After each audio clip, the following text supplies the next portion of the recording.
Okay, we've got the yellow jacket mounted to the board now, so we're going to give a little thought to how we're going to do our power supply routing here. For starters, we're going to take the one spot and we're going to plug it in. Now you notice that this comes with quite a long cable, and that's great if you're using this as, the power supply for your board and you don't have an external cable that goes to your board. In this case, it's just extra. Now we could cut this off and solder it and use some shrink wrap to do it nice and neatly. But one of the nice things about the yellow jacket is that you have these brackets here. They're actually cable snap downs, and they're designed to use with an extension cable so it locks to the end of the unit. Well, because we have that space there, I'm just going to take this and route the extra wiring underneath here, like so, nice and neatly bundled together.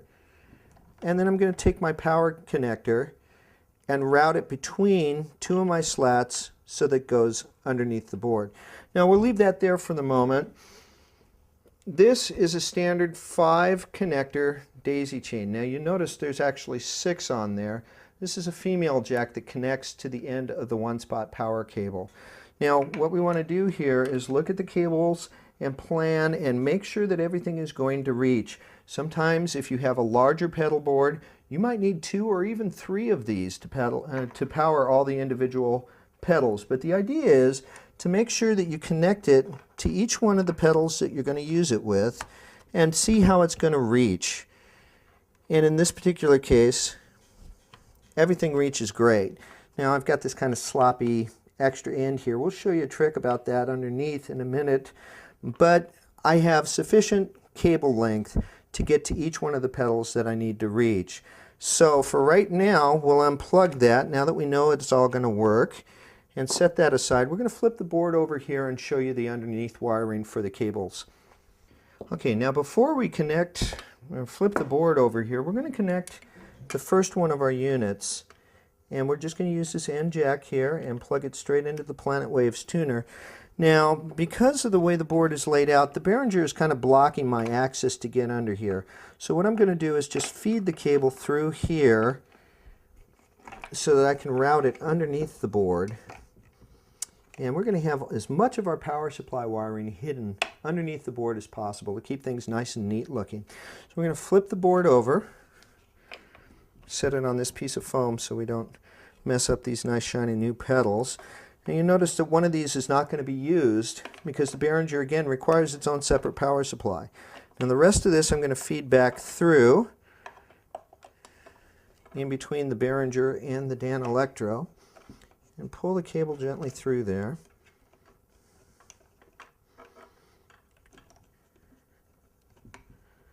We're going to flip the board back over once again and connect the rest of these to the proper pedals. First we're going to go with the fish and chips. We're going to come over here and get the Space Chorus, and then finally the Verbzilla, and you notice that we still have our main connection which has to go to the power supply. So we're going to slip that back through here between the slats and flip the board back over yet again.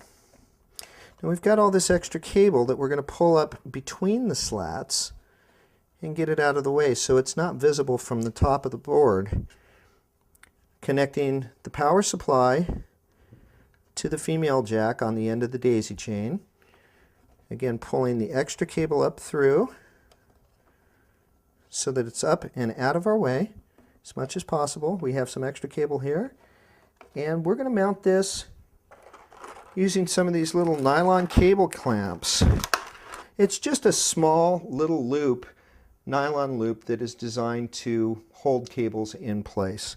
So basically what we're going to do is we're going to take that, run it through like that. We're not going to tie these down yet though, and the reason for that is we still have one more power supply that we need to route back here.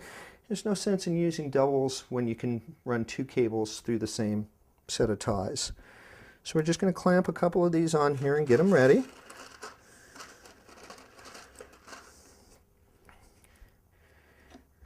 I'm going to put one here, maybe put 2 of them on that, and put one there. And we're going to flip the board back over again, and we're going to mount the power supply for the Behringer.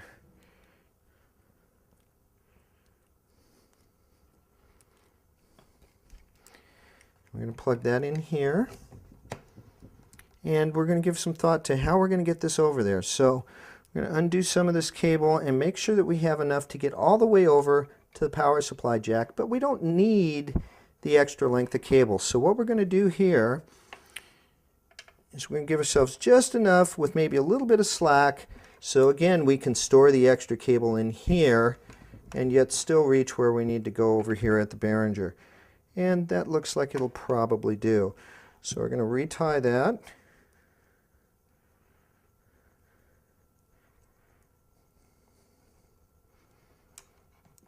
Lift that up and lock it down. So that keeps that in place. And again, we'll just route this underneath and flip the board back over yet again to complete our power supply wiring.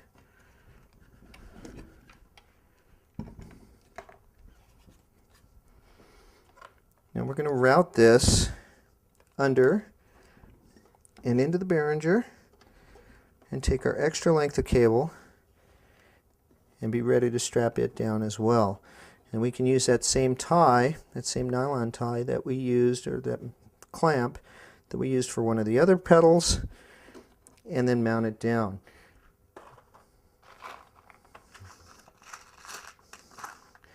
Again, we're using 1/2 inch number 6 screws for these mounts. Just use that. You want to get these cables snug, but not so tight that they're coming out of the jacks or putting undue pressure on the wires. And the screw just basically holds the clamp into place to hold the cable where you want to put it. You may have to flip the board over a few times to make sure that you're not putting too much pressure on anything, that you have the wiring where you want it and everything's still looking good. And that's not looking too bad. Actually, we're going to reroute this Behringer. We're going to bring it up through this second set of slats so it's not sticking out quite as much and looking as much of an eyesore. So we'll do that, which might be a little bit cleaner looking in this particular case. And let's put that underneath the power cable. And we'll put the Dano underneath that as well. Again, the more thought you put into this in advance, the less of this sort of thing you're going to have to do as far as rerouting and unplugging and replugging. That looks pretty good. Okay, let's flip that back over and finish tying those down.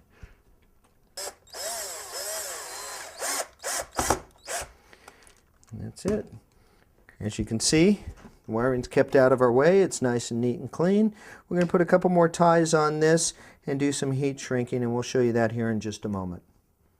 Okay, now we've got all of our power supply wiring nice and neatly laid out here on the bottom. We do have one problem child here. We had to skip one of our connectors because the Behringer uses a separate power supply, and this is not being used, and we needed to skip one in order to have enough reach to get to our next pedal in the line. I don't like to leave this open like that. Too much chance this could short out on something. So what we're going to do is we're going to use a piece of 1/4 inch heat shrink tubing. And we're just going to cut off a small length of this, maybe about 1 inch, maybe just a touch longer. We're going to slip this over the end of that unused power plug like this, and then we're going to heat shrink that down, and what that's going to do is it's going to insulate that and prevent it from shorting out. So we're going to use a heat gun.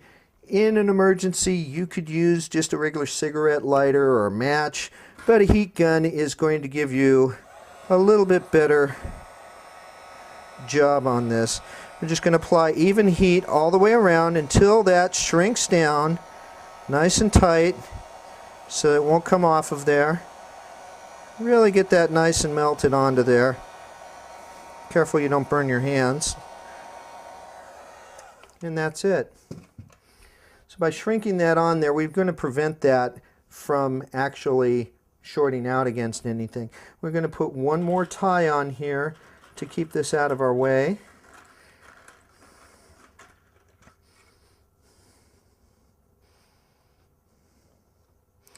And clamp that down.